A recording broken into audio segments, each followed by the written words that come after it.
Next, let's add another button because right now we only have two the Add New button, but we also want to have a Save button as well. So click right here on this little triangle and select Bottom. After that, give it a name. I'm going to name it TrueSlip Save Bottom.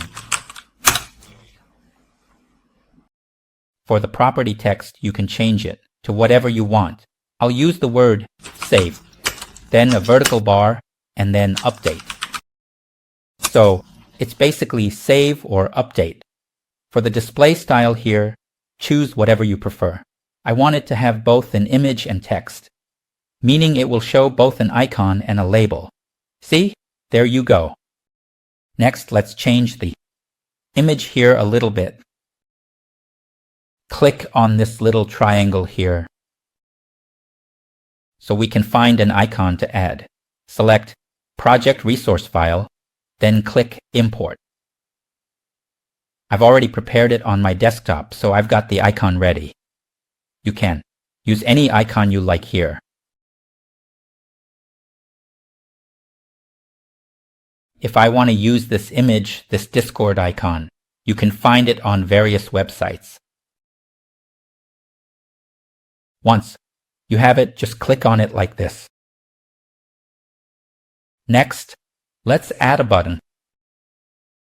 Let's add another group, a button for refreshing. Just name it Refresh Button.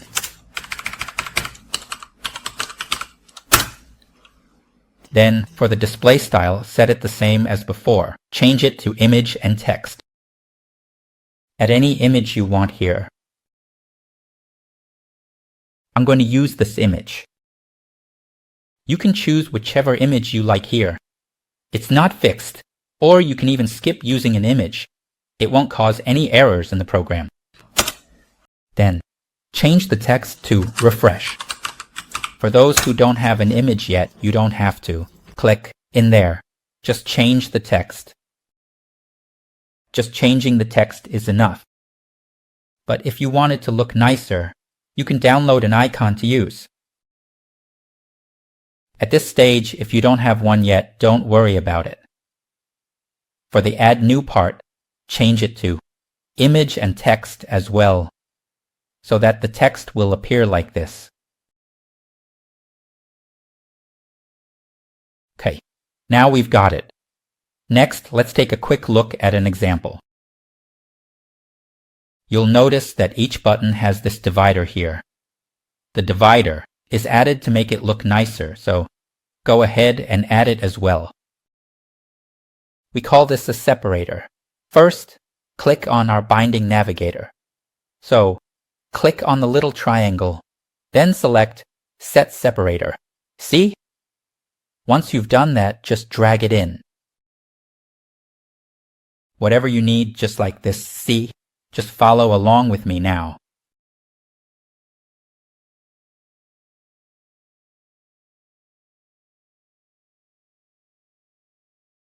There's something like this, see? After that, go ahead and save. Make sure that you've already renamed all the buttons properly.